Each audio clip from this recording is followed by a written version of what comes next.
Warning, this podcast contains violence, sexuality, gore, and other horrible and disturbing things. Listener discretion is advised. Also, the hosts of this venture are ignorant dipshits, so please do not take anything they say as fact. And enjoy the show.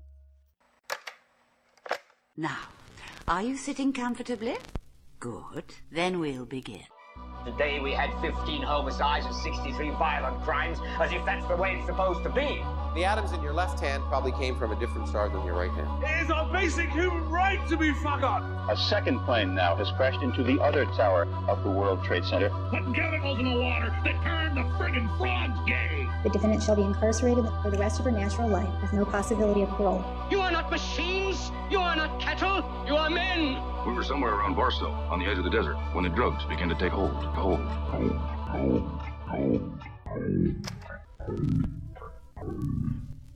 Occultae Veritatis. Hey everybody out there in podcast land, especially you occultists. Hail, Val. This is part 2 of a 2-part series. I'm just going to give the same disclaimer I did last time. We're talking about medically assisted death. If discussions on death or the phenomenon that surrounds it might be too much for you, I suggest listening to another episode. We are going to start out with Leon interviewing somebody who's related to the MAID movement on the opposing side, just to get their perspective and hear their arguments. And the reason that we can start to dedicate time like this and buy equipment to do this kind of stuff is because of our Patreons. So thank you to those who give to us on the Patreon. We appreciate every penny, and we can do interviews with people who are working in the topics that we're talking about. I told you we're going to give back if you give to us, and we're trying.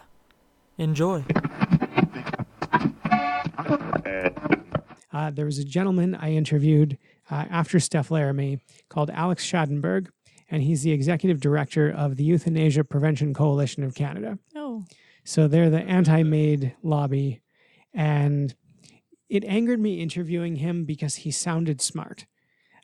He probably is smart. He probably is smart. He's just misguided, and he had some very academic explanations for his misguided opinions. Alex Schadenberg is the Executive Director of the Euthanasia Prevention Coalition of Canada, and he joins me from his office in London, Ontario. Morning, Alex. Thanks for taking our call. Excellent. Good morning. Happy to be with you. So 3 years ago, Canada introduced Bill C-14, which is the Medical Assistance in Dying Act. Now, your organization opposes the bill. Why is that? Well, Bill C-14 passed 3 years ago. That's correct. It became law. And it legalizes euthanasia and assisted suicide, which gives doctors the right and law to lethally inject their patients or provide lethal drugs to their patients. And it is our contention that this is neither necessary. We can provide good care. We don't need to kill people. And on top of it, it is the law itself was written in a wide manner, very easily to be abused. And finally, we don't abandon people to death. This is not the right way of a culture to react. We care for people and ensure that their pain and symptom is properly taken care of. Are you concerned that C-14 set us on a slippery slope? Well, what's happened is that since Bill C-14, there's been a lot of pressure to expand the law.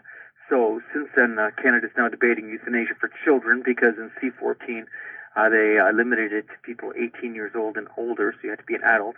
They are talking about euthanasia for people who are incompetent, meaning those people who have dementia, etc., because the law said you have to be competent at the time of death. So they're saying if someone had previously requested it, they should be able to have euthanasia anyway, even if they're incompetent. And on top of it, they're trying to expand it to people who have psychiatric conditions alone. So I recognize, obviously, that people with psychiatric conditions are suffering. But when did lethal injection become a psychiatric treatment. This is where the society goes. The other big discussion now is euthanasia by organ donation. So you have the result of euthanasia that people are dying with healthy organs. So therefore, after euthanasia, organ donation occurs in quite a few cases. But the problem with it, they say, is the euthanasia drugs shut down the heart. So euthanasia denies heart transplant. Therefore, they're talking about euthanasia by organ donation, meaning you don't give anybody lethal drugs, you just remove their heart. Okay, so an adult, say, who's dying of cancer, comes to you and says, I think it should be my right to choose the time and method of my death. What would you say to an adult, competent person who is facing a terminal illness who wanted to end their life with medical assistance? Well, first of all, remember, they're not trying to end their life. They're asking somebody else to end their life. People like to confuse these issues. They like to talk about autonomy and choice and freedom, when in fact what the law actually does is it gives the doctor the right to lethally inject them. This is about somebody else being involved with killing them. So I'm not saying I'm opposed, even though I don't like the idea of suicide. I'm not in any way endorsing suicide. Self-killing is one thing. Societal killing is another thing. And that's what goes on with euthanasia. So we shouldn't confuse them. We shouldn't use these slogans and wave these flags. They're all false and confusing. But the reality is why is the person asking for death? This is the big question at hand, because these are all issues that can be handled. We don't need to lethally inject someone to provide proper care and symptom management. What we need to do is provide proper care and symptom management. We're in conversation with the Executive Director of the Euthanasia Prevention Coalition of Canada. My next question is for you. I interviewed a woman yesterday whose husband back in March underwent medical assistance in dying. Do you think it's a violation of a doctor's Hippocratic oath to provide lethal injections? Well, that's an interesting question, because physicians don't actually take the Hippocratic oath as they once did. So is it a violation of the Hippocratic oath? It's a violation of medical ethics without a question for a physician to kill their patient. There's no question about that. The question of the Hippocratic oath is sort of a fuzzy one, because unless you're a physician who's in their 70s, you didn't take that Hippocratic oath that said that you would never provide lethal drugs, etc. That was the Hippocratic oath of the long past. They've just amended the Hippocratic oath as times went on. So anyway, the fact of it is yes, it does. It is against medical ethics, and in fact, the American Medical Association just reaffirmed that. Now, as to the situation of this person whose husband died by euthanasia, it's very concerning to me. It's very difficult situations that people go through. I find that the medical system, it's very easy now for us to abandon people to lethal drugs when they're going through a very difficult time in their life, rather than providing the solutions that they actually need. Is there a circumstance under which you would personally be comfortable with someone accessing medical assistance in dying? Well, once again, we're talking about accessing. So is there a circumstance when I think it's acceptable for a physician to lethally inject someone? And the answer to that is no. There's no circumstance where that is acceptable. The question is how many, are there difficult conditions that people go through that would make someone want to ask for this? And of course, the answer is yes. We're human beings. We have a physical body. We're psychologically motivated. Of course, there are times in our lives where we might feel our life has lost value, our life has lost hope, but that is not a reason for lethal injection. And we have to be very clear about this. This is what we're talking about. We like to redefine it, call it aid in dying, make us all feel good about it. This is legalized, the doctor having the right to cause the death of their patients by lethal injection. And the other point is that we shouldn't be so, thinking, this is all about rights and autonomy, when in fact, is there not situations where some physicians might actually take advantage of the law? And we've had several calls from people. We've had several situations where people have contacted us saying, this is what's going on. How can we stop this? This is a crazy situation where the physician has brought up the issues. I was just talking to a man who's a quadriplegic just funny enough yesterday, and he was in the hospital recently receiving medical treatment. And he said, the whisper campaign was ridiculous. Physicians talking to him, saying to him about euthanasia, not implying that he should have it, but implying that that's what they would choose, and these subtle ways. And he was saying, you think that they're thinking I want to die when in fact I want to live. And this is the kind of thing that goes on. So, it's not about equality and freedom. It's about what are my attitudes towards the person in that medical condition. That's the last question I've got for you. Before we go, is there anything else you'd like our listeners to know? Well, what's interesting about the law is how they talk about freedom and autonomy, yet our physicians, the ones who actually don't believe in euthanasia, are being pressured to be complicit in the act. So in Ontario, doctors are being told, no, you don't have to do it, but you're going to have to do an effective referral. So effective referral is defined as a referral for the purpose of the act. So you don't have to actually lethally inject someone, but you've got to send them to the person who will lethally inject you, which would be clearly complicit with the act. There's just no question about it. And these people are saying, well, if I'm not willing to kill you, why would I send you to the killer? So, freedom and autonomy, I guess, only goes so far in the culture.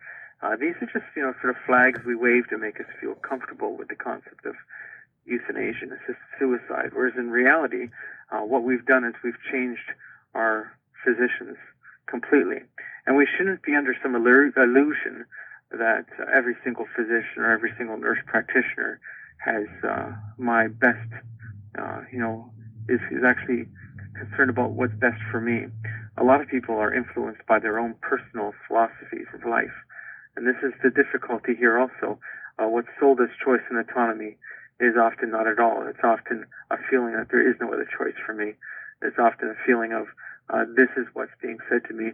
And when I'm at my low time of my life, because I am a human being, so when I'm going through my low time of my life, when I'm feeling my life has lost value, do I need a physician who's going to say to me, well, we can do euthanasia, or do I need a physician who's going to say to me, we can make sure that you're properly cared for.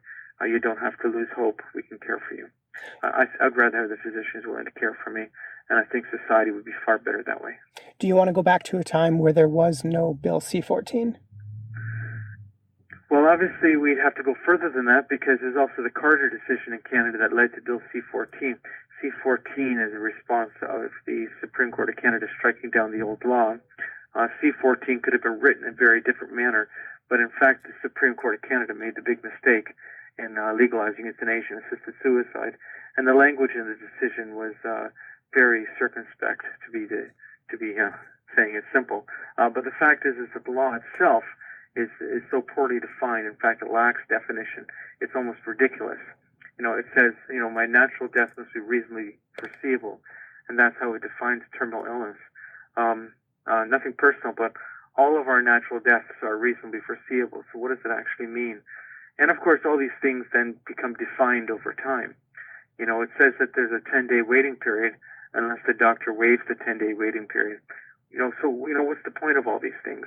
It's to make us feel better about something which is absolutely wrong, meaning someone else has the right and law to kill me.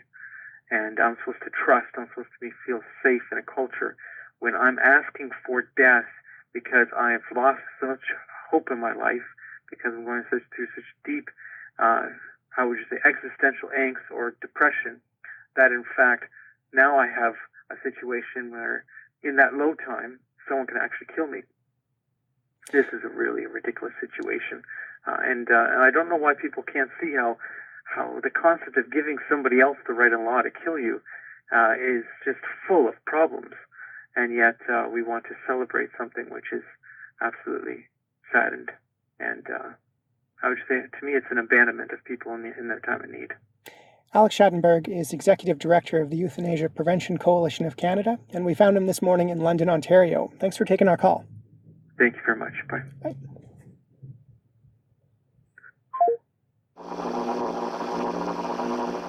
Okay, so that was Alex Schadenberg. First of all, I want to say that was a really good interview. It was. Good for you. I know what the fuck I'm doing. Yeah, you NPR'd the fuck out of that. Thank you very much. What I found dishonest about his testimony was his use of the word euthanasia, because his implication was that it was involuntary euthanasia, which is where someone is killed without their own consent. Yeah. And that just doesn't fucking happen. That's nonsense. Mm-hmm. I think it's dishonest to even use the term euthanasia, which is why I like the law as written as medically assisted dying, medical assistance in death. because there's nothing euthanasia about it. I mean, I know people who've worked in palliative care who've euthanized their patients. There's this practice that goes on, and I won't say where and I won't say whom or why, but there's a practice whereby a nurse will withhold a narcotic injection once a day, every day for 10 days and hide those drugs. And then at the end of 10 days, she has got 10 days worth of narcotic injections and injects them all at once, and the patient dies. That's involuntary euthanasia, right? And there's, I mean, other cases in long-term care where someone will be very near death, they're clearly suffering, and a member of the care team will place one hand over their mouth and pinch their nose with the other one and count to 30 very slowly. I mean, these things happen. They've happened in Ontario where someone was prosecuted, and I'm actually doing a case about that. There was a nurse there who was murdering her patients, and there's going to be a bioethics case upcoming later on this year. Oh, yes. So Alex Schattenberg, I think, is way off base, and I think Declan the Wizard had something to say about him. Oh, yes. I want to say as well, I thought it was a well-done interview as well, for sure. The second question was a bit leading, but outside of that, I was like, that's a leading question. That was intentional. Yeah, I was like, I see what you're doing here.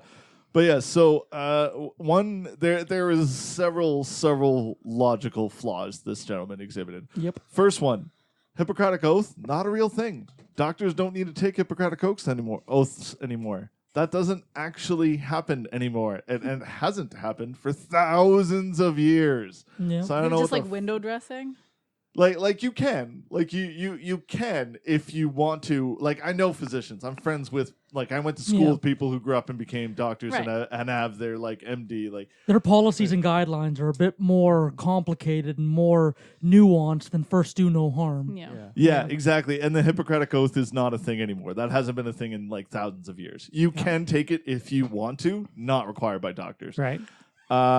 He was using very, very loaded terminology to socially lethal injection. We don't abandon people. Abandon people, lethal injection. So here's one thing, and I am very, very, very conscientious of not saying I'm an expert in something. Right. Earlier Leon was like, "You're a bioethics expert." I'm like, no, I'm a chemist. I'm a researcher. I'm not a bioethics expert. I'm very, very conscientious. And I will say this, I've devoted my whole career to researching medicine. I was on the project to cure Ebola, and I was one of the guys to make the Ebola cure that is sitting in Edmonton, Alberta right now. So I was like I was part of the team that made the Ebola cure. I've been part of different medical teams in different places. I will say this, there is conditions, and probably more than the average person wants to admit, there is many, many medical conditions that have no hope, that have no result, that have no happy ending, that have all that's in term and all that's available is suffering. Can I jump in on you for that one? Sure. Okay, so I actually wanted to end with two questions, and Ood, drop this bit out. I'm still trying to track down a third interview. If I do, just slot it in here. It's going to be a quick one with an MD who's a provider. Okay. It's too bad that Carly can't do it. I know. Okay, so there's two questions, two special cases that I wanted to pose to you, and these are very bioethical. Oh, boy. Okay. So the first case, and this is something I face every day in my job, if someone is suffering from dementia, we'll say just Alzheimer's as a blanket case, and they still have capacity, and we remember from the bioethics episode what capacity was. Right. They know that they are going to eventually die of Alzheimer's, and they have capacity presently. Should they have, and there's two things, should they have A, the right to die by medical assistance in dying now, before they degrade to the point of not knowing who they are, who their family is, shitting themselves, etc. Should fucking hope so. And or B, should they be able to make the decision now to be euthanized later when their condition degrades to that point? I should fucking hope so. So, again, I'm not a bioethics expert. I'm a researcher. I play in a lab all day. Well, not even lately anyway. But so I absolutely A for 100%. Should they have the option to do it now, knowing that condition? A very good example would be Hutchinson disease. Yes, that's good. that's a really amazing example. Absolutely, that is for. And now in an ideal world, in a perfect world, in a lot of places, I would love to say yes to B. I would love to say yes to the second example. I think. It's a tricky one, though, because capacity is diminished. Yeah. Capacity is diminished. It's like consenting to sex earlier in the night and then not being able to change your mind later. Yeah. Exactly. And there's that thing there. And the way that the protocol is written for BC excludes that, actually, because the way the protocol is written is that there must be signed informed consent directly prior to the injection of the medication. So I like the way that protocol writes it there, where it has to be at the time of injection, there is capacity. Yeah. And I like that idea. In a perfect world, I would love to say yes to B. And I actually would give doctors and medical practitioners the benefit of the doubt and say, almost always say it should be B, but there would be the one. Oh yeah, this is one to get rid of a fucking annoying patient. Yeah, exactly. Some shitty thing. And we've all had an annoying patient. And it would be like 2 nurse practitioners. Sorry, I shouldn't say that. It would be 2 medical practitioners in all of Canada that would do that. Yeah. And that's less than a tenth of a percent. There ought to be, and not just for doctor-assisted dying, but for a lot of things, there should be a roving national bioethics team, a group of experts, kind of like the CSIs in the States who fly on their corporate jet, who go around and make these determinations on a case-by-case basis, and they are experts in their fields, and they're the ones who make the final call. Yeah, I mean, it's almost a requirement. These tough medical questions come affront every day in hospitals all around you to families you know. Yeah. Like, you've probably run into the situations in your own life where, you have to decide whether grandma has to go into a home or whether she should be admitted into a facility because she has medical issues and all that. Like, can I be on that team? Would everyone be okay with that? Yeah, I'd be okay with that. Absolutely. Yes. If I ever become non-communicative and non-responsive, I want you to be my. I want you to be my your eyes and healthcare ears. proxy. Yes, me too. I don't want a healthcare proxy. I don't want to be a drooling. I don't want to be a drooling unconscious thing on a bed. Dude, I promise I will kill you. Please kill me too. Kill me too, man. Okay, so the second, and this is my final question before we wrap it up, and this is another so interesting one that I have such a strong opinion on, and it's controversial as shit. This is a controversy if there ever was Controversy. Controversy. Mm-hmm. Bringing it back. Ja, kom maar binnen. As she opens the door to her home, this 34-year-old Belgian woman known as Ava seems at ease. But actually, she's chronically depressed. More than once, she's tried to commit suicide. And now she's asking doctors to help her die by euthanasia. All of it captured in a Belgian documentary. It may seem strange, but I'm looking forward to the rest. The choice has been made. The decision has been made. I'm looking forward to the rest I've longed for so long. It may sound shocking, but in Belgium, euthanasia is quite accepted. And it's not just for the terminally ill. Chronically depressed patients like Ava can request it too. And so, on a day and time she's chosen, Ava says goodbye to her family.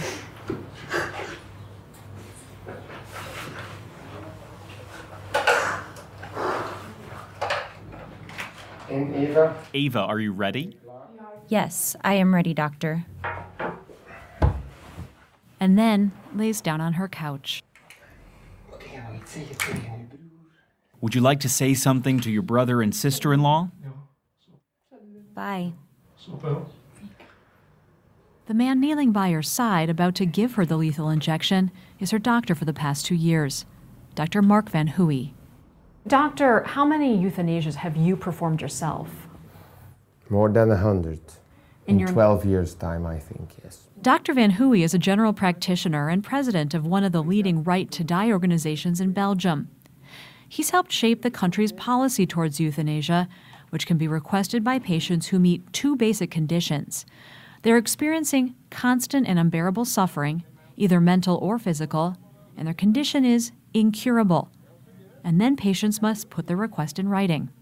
Only thing you have to write down is your name, the date, and I want euthanasia and signature. Mental illness. Okay. Okay, so and this is a tough one. Have you heard of Adam Clayton Meyer? Yes. Yeah, he ended up dying by suicide because of mental illness. Yeah. So let's look at schizophrenia, for example, which we can claim is irremediable, and we could completely treatment resistant. You've been on every drug under the sun. You're still schizophrenic, which is a terrifying condition, completely debilitating. Mm-hmm. I've got several friends with schizophrenia, some more severe than others, and it's a horrible fucking thing to have. Yeah. And I can only imagine the horror if you couldn't ever get rid of it, or if it was... You knew it was forever. If it was getting worse. Should you be able to consent to medically assisted death in the case of mental illness, and mental illness only, that there's not a physical comorbidity, right. It's simply mental illness? And I would argue, I don't know. Because looking back on my own life, I'm type 1 bipolar disorder, which ebbs and flows. So at no point could a clinician ever prove that it was irremediable or that it was getting worse. Right. Well, like you talked to me when you were ready. Yeah. Oh, absolutely ready. I phoned you when I had a rope around my neck. Yeah, you did. And you like had all your shit together. You had all your everything was in order. So one could argue that I had capacity. Right. But was that capacity diminished by severe depression? Yeah. Then I called your mom. I called everyone. You called my mom. That's what gives me pause, because there's been dark times in my life, and some of them happened more recently than I like to admit, but where I would have taken that opportunity. Mm-hmm. Like I would have said, like if I were given that opportunity, I would have said yes. Mm-hmm. And like living now, breathing now, like experiencing life now, I would have realized back then that would have been a mistake. So. Yeah. Like, I think physical disorders are so much easier to deal with because you can still have, like, an acute mind that can give full consent and that is able to evaluate decisions without the bias and without, like, your mental illness pressing on certain motivations. Yeah, well, us with mental illness, our brains are tricky. Yeah. That said, though, I would like there to be room within the legal framework for medically assisted death for people with mental illness. Yeah. Now, and that's where I would want that roving crack team of expert bioethicists going coast to coast to decide who gets to die. I wouldn't want any individual physician to have to make that decision, but I do want room within the framework for that, and I do want room within the framework for dementia. Yeah. Yeah. Oh, yeah. Like, imagine if you have drug-resistant schizophrenia. You can make no sense of reality or fiction. You don't know whether the sounds you're hearing, the tastes you're tasting, the touches you're feeling, the sights you're seeing are real or not. You can't sleep. You can't interact with reality. You can't hold down a job. You can barely hold a conversation because of all these things you're not sure are facing reality or not. I mean, that would be a living hell. Good, a couple good points and criticisms on the anti-euthanasia guy. So first off, in reading the BC protocol, the patient has to give informed written consent at the time of drug administration, and right before drug administration. I think I'm saying that correctly. Yep, I'm probably not. The patient has to give written informed consent, and that's part of the package, and that's part of what must be provided to give MAID services. So the guy was like, oh yeah, you can just like walk in and like a doctor can just do it automatically. No, bullshit. Patient has to have written informed consent and has to have capacity as defined by the legal code, all that shit. Yeah, there has to be proof of capacity. And that's for any medical procedure, any surgery, anything. You must provide capacity literally on the day of the surgery. Yeah. Before they wheel you in, before they administer the drugs, you have to sign off to have your appendix taken out. Yeah. This is no different than that. To get a filling, I need to do that. Like that's anything. It's like Welcome to the Monkey House, the Kurt Vonnegut short story. I don't know. I think the juxtaposition between the two interviews is something that's definitely worth noting. You know, you got the one where it's like this graceful, loving environment, like wonderful, where amazing. You have, you friends, can plan party, everything. You can have a party. You got everybody around you that you want to, go out with and say goodbye to, and it's like this fantastic, like if I was going to die, that's how the I would fucking love way to fucking do it. Yeah. But and then you got this guy, lethal injections, and doctors abandon you, and and it's just like, I don't know. He seems terribly misinformed. Like he makes it sound like you can just walk in and get it done. Like, and it's like no, getting your nails there's, done. You know, some walk-in like suicide booth from like Futurama or something. Yeah, from Futurama or from Welcome to Monkey House. Yeah. You know, versus you know, like we kind of went over the law here, and it's a fairly complicated process, and it's highly restrictive. Like the law as it exists is highly restrictive, and it protects all the people that Alex Schadenberg suggested were not going to be protected. Yeah. Yes, exactly. Sorry. Go ahead.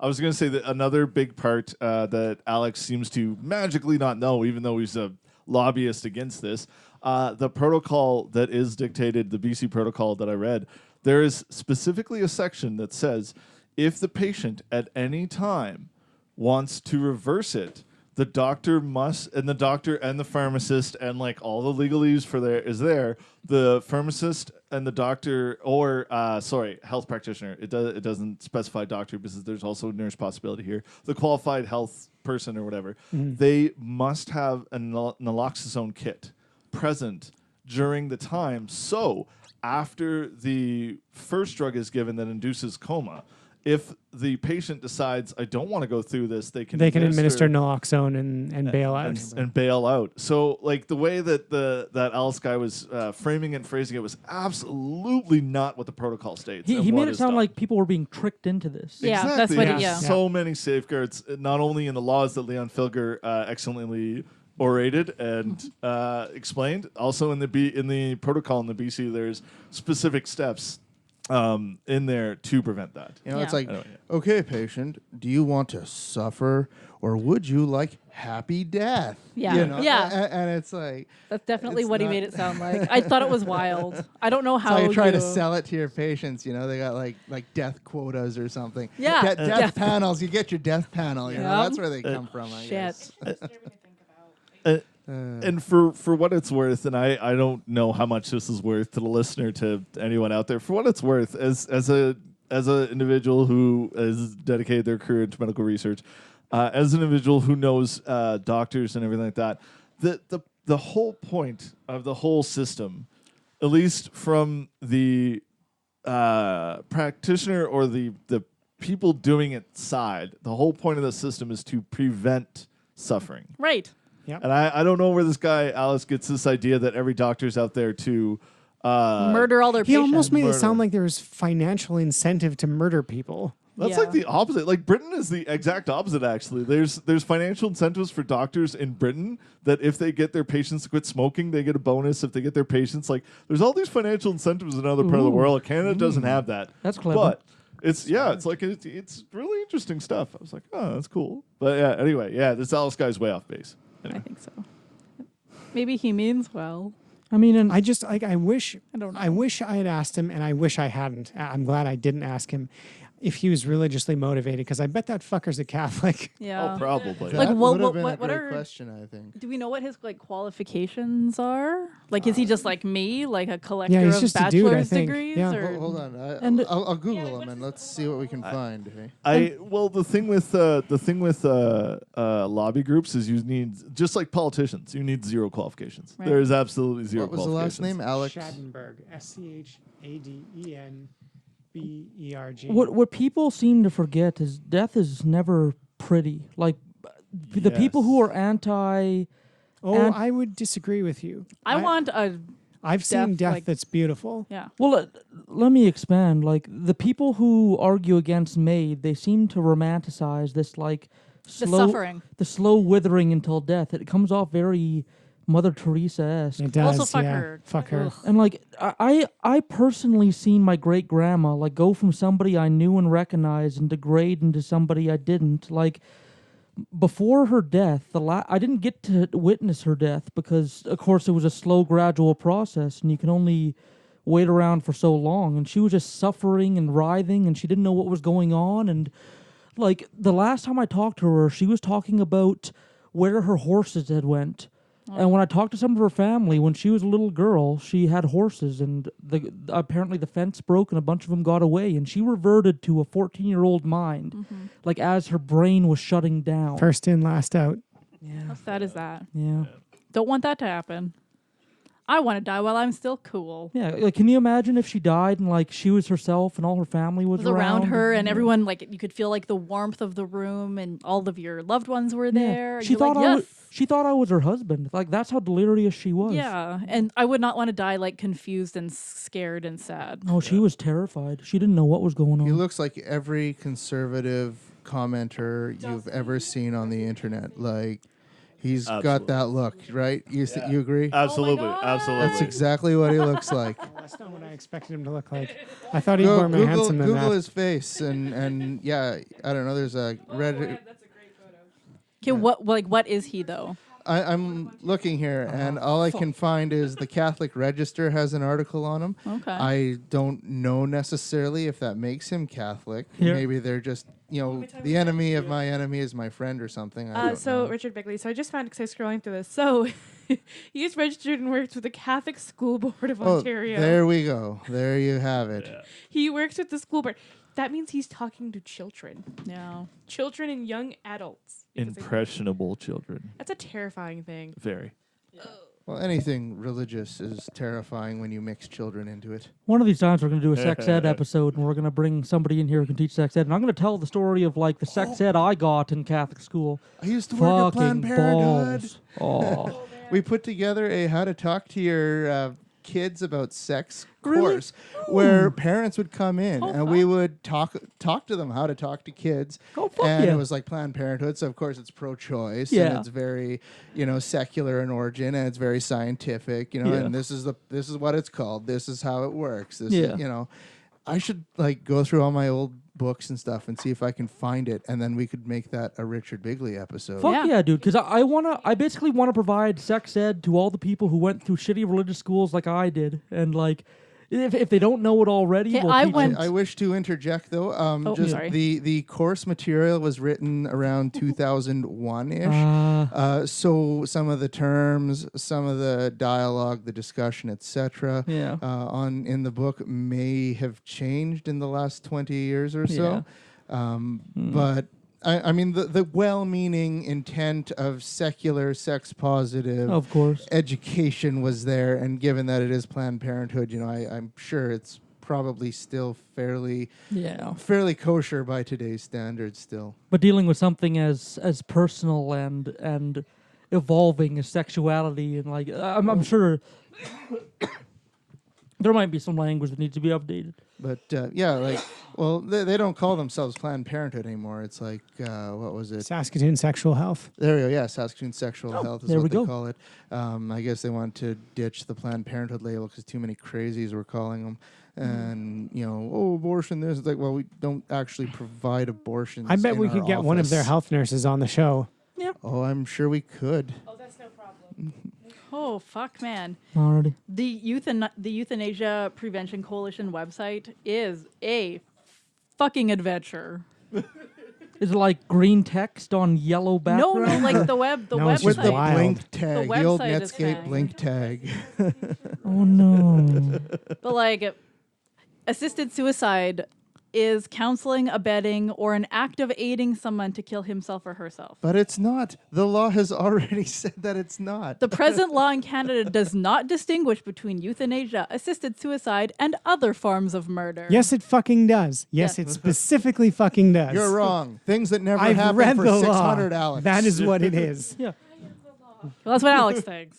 Because he founded this. Yeah, he built such a big straw man on top of arguing for euthanasia when it's not even the thing we're talking about. As Don't you, like him. Crawl deeper and deeper into the rabbit hole of Alex's I felt like he mind. was gaslighting competent doctors. Yeah, I feel like he was doing that too. Yeah, absolutely. He was a great Absolutely. speaker. He was a but- very good speaker. Yeah. He was convincing. Yeah. And he If looks I like was every stupid, I would have bought his commentator. line. Alrighty. Okay. Dr. Ellen Wiebe is a clinical professor in the Department of Family Practice at the University of British Columbia. After 30 years of full-service family practice, she now restricts her practice to women's health and assisted death. She is the medical director of the Willow Women's Clinic in Vancouver and provides medical and surgical abortions and contraception. She developed Hemlock Aid to provide consultations for doctors and patients about aid in dying and provides medically assisted death. Thank you so much for taking our call. You're welcome. So medically assisted death has been legal in Canada for a little more than 3 years. And I'm wondering, when and why did you become an assisted dying? Well, I had been a family doctor for many years, and as part of that had done end-of-life care and palliative care. But I wasn't doing any at the time that the law was about to change. And I was talking to a colleague who was a palliative care physician, and I asked her whether she would be providing assisted dying. And she said, no, most palliative care doctors won't, and our organization is against it. So I won't be doing that. And I said, oh my, that means that people will need providers. And she said, oh yes. So I went to a friend and said, listen, they're going to need providers. We better find out how to do this so that we can do a good job.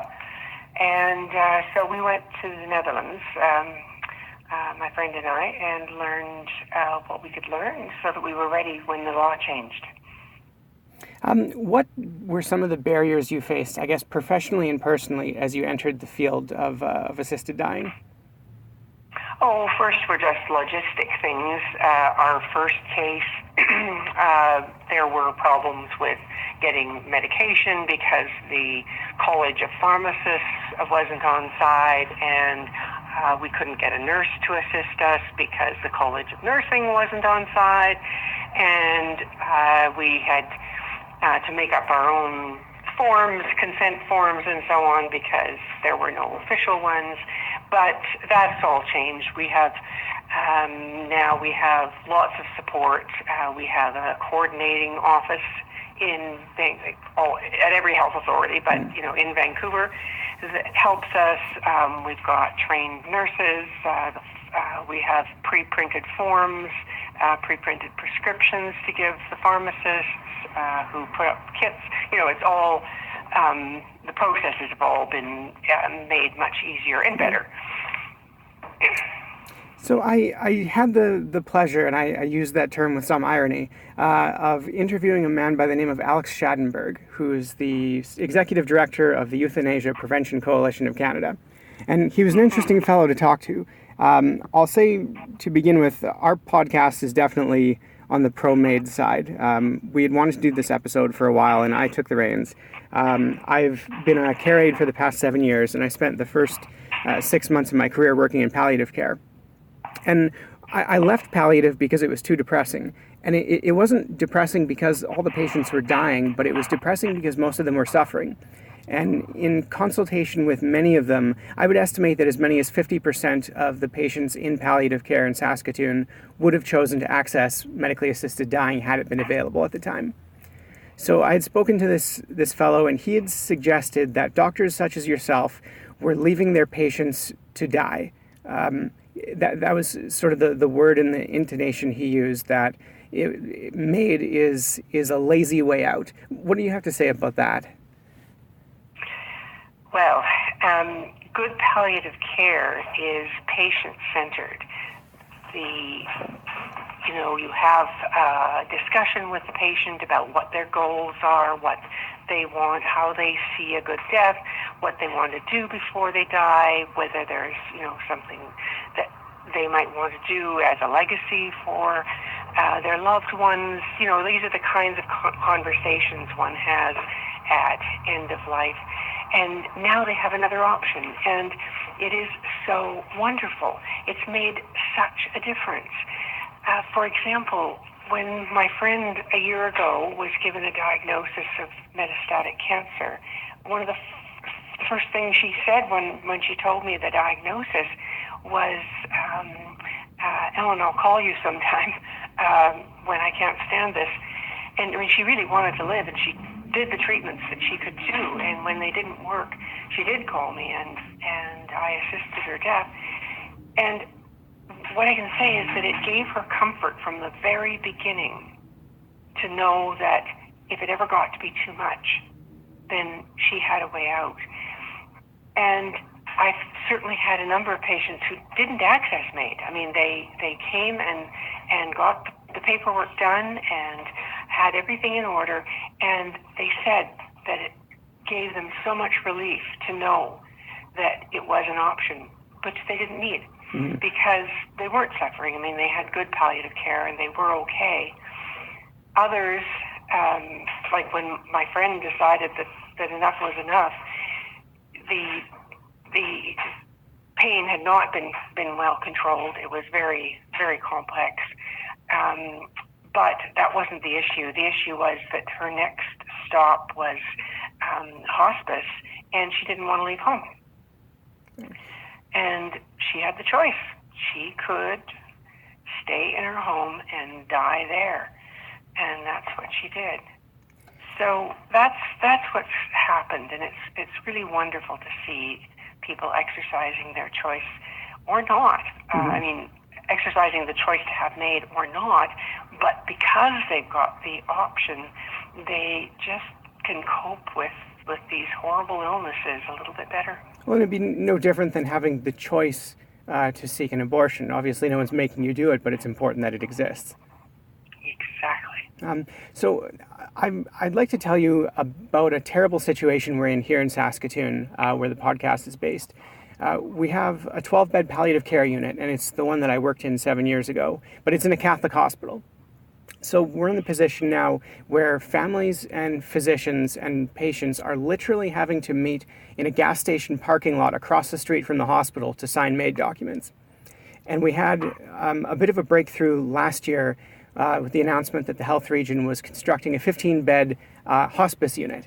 And we thought, oh, thank goodness, this is great. We can have medically assisted dying now. But it turned out that the Catholic Health Association was going to be running that hospice. So again, we were in the point where there was no access to medical assistance in death.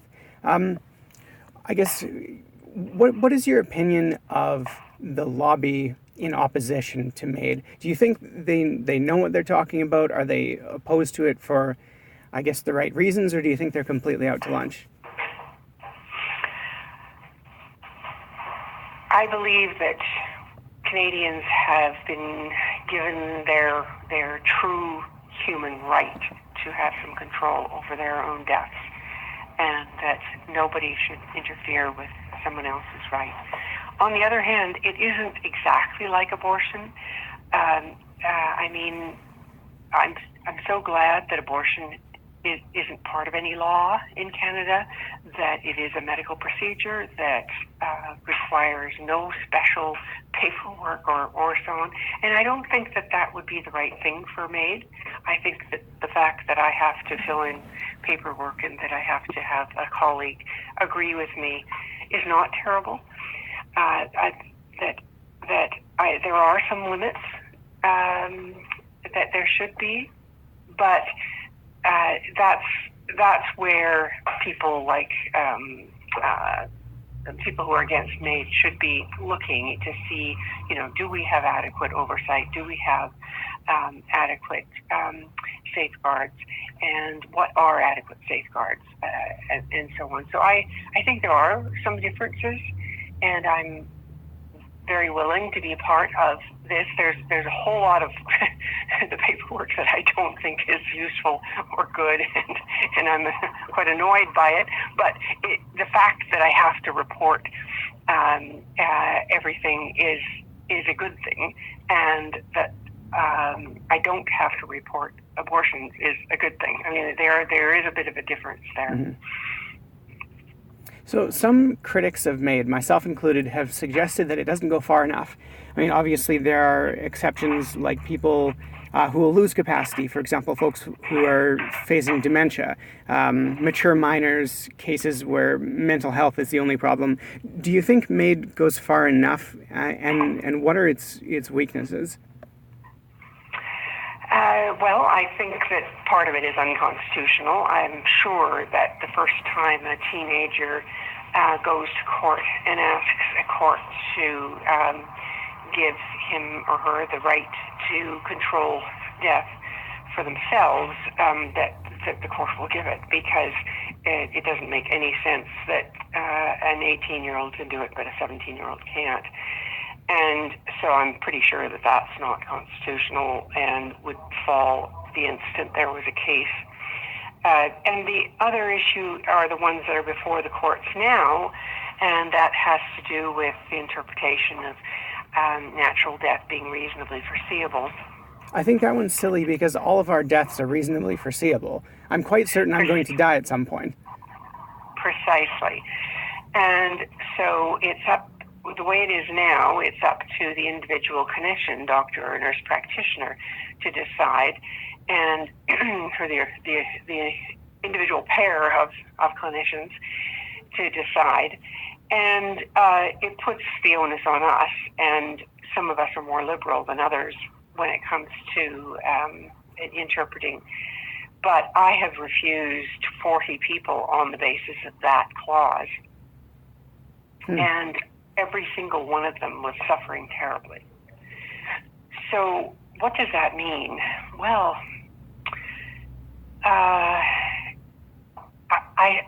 will still struggle even if the law changes to get rid of that and go back to the Carter definition of grievous and irremediable.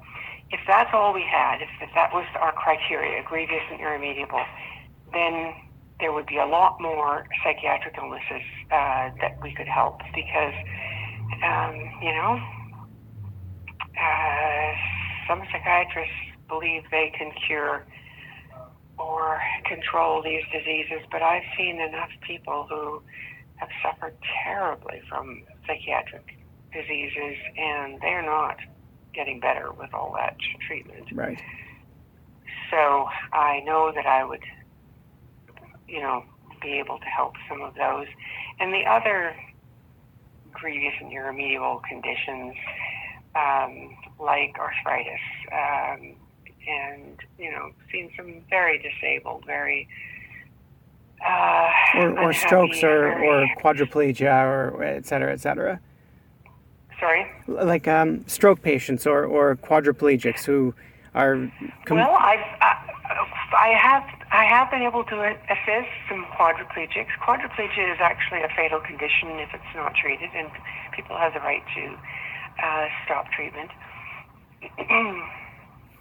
That's the last question I have for you. I'm wondering, is there anything else you'd like to say before we go? Anything that I've missed? Just that I'm so glad to be Canadian in 2019, where we have a right to choose our own deaths. And I am so grateful to be a part of this. I love the fact that my new practice means that I talk to people all the time about what really matters, what makes life worth living, what is the bottom line where you'd say, no, I'm not going past that line. And these are the conversations that I have in my new work, and it's amazing to have these kinds of wonderful conversations with people. And then be able to help them if they end up choosing me. Right. Dr. Ellen Wiebe is a provider of medically assisted death in British Columbia, and she's joined me from Vancouver. Thank you so much for taking my call. Okay, bye-bye. Good night.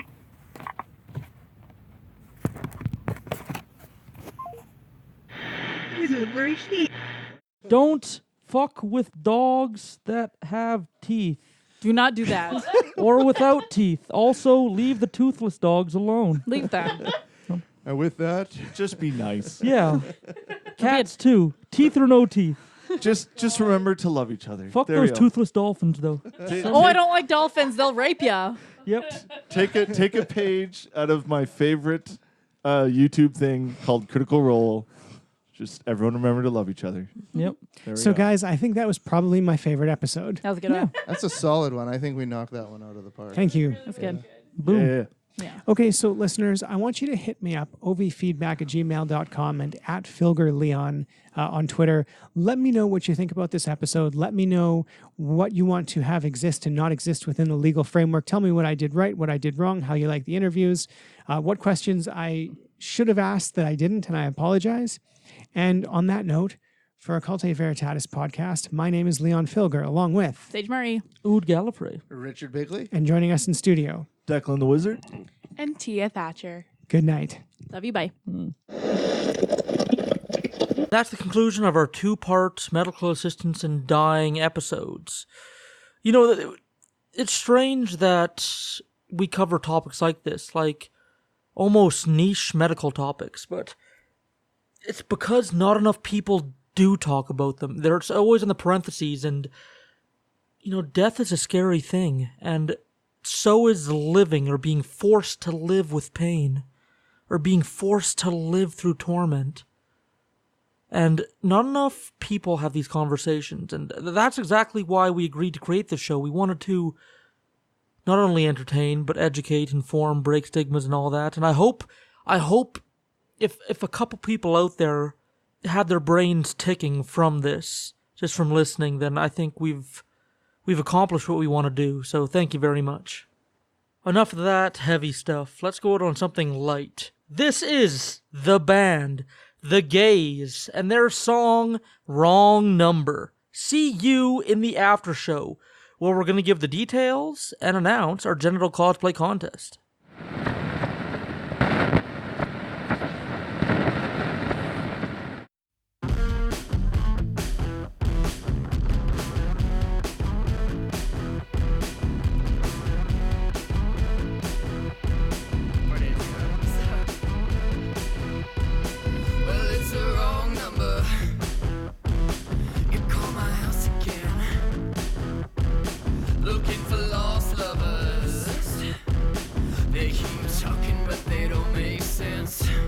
They say it's all over. Wouldn't you agree, man? Yeah, what a bummer. We were just starting to fit in. And they say, can't you see the way that they suffer? Oh, I see it in the way that they bleed. Oh, I see it in the way that they suffer. I heard it's in their genes. But it's the wrong number. Try call again. You know the person you are trying to reach. Well, they will not be broken or bent. You say it's all over. I have to disagree, man. And what a bummer. We were just starting to be friends. But you said, can't you see the way that they suffer? You're seeing in the way that they bleed. You're seeing in the way that they suffer. I heard it's in their genes. But it's a wrong number. It's a wrong number. But it's a wrong number. It's a wrong number.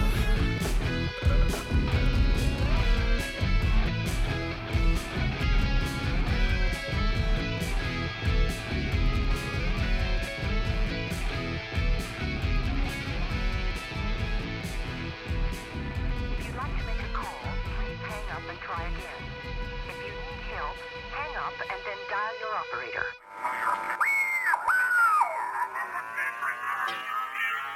Hello and welcome to the after show. Have you ever wanted to learn about witchcraft but weren't sure where to begin? Well, friend of the show and author Bree Nagarin has just what you need. Her breakout hit, Grove Daughter Witchery, introduces readers to a world of magic where spellcraft is separate from spirituality, where practicality, self-reliance, and common sense are the key, and where you don't need to visit a high-end occult shop or join a coven to find what you need.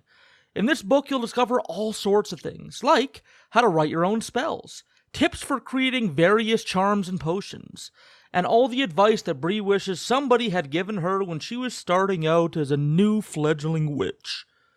Readers have hailed Grove Daughter Witchery as the book that every witch should have in their library, so pick up your copy on Amazon today. If you're interested in exploring further, Bree also has 2 additional books available. The Sisters' Grimoire is a volume of original spells inspired by Grimm's fairy tales, with worksheets and correspondences for creating your very own workings from your favorite stories. Whether you need health, wealth, or happiness, the Sisters' Grimoire is sure to help you find your happily ever after. If you're looking to stock your potion kit, Bree's latest book, Pestle Work, contains over 100 recipes for magical powders, oils, from the author's own personal files, along with instructions for how to make them and special notations for any possible hazards. you can always practice your witchcraft safely. Bree Nagarin is a non-Wiccan with over a decade of experience with practical magics and teaching other tricks and tips she's learned along the way. You can find her on Twitter, Instagram, Amazon WordPress, and YouTube by searching BREENICGARRAN. Or become a sponsor for as little as $1 a month by visiting her at Patreon at patreon.com/BreeNagarin. That's patreon.com/BREENICGARRAN and get sneak previews of whatever she's working on today. You can also meet the author in person at the Witches Market in Fallout, Richmond, Virginia on Saturday, October 19th. Check out Fallout RVA Facebook page for more information. Happy crafting, and remember to always practice safe hex. And for Mood Gallifrey, have a wonderful night.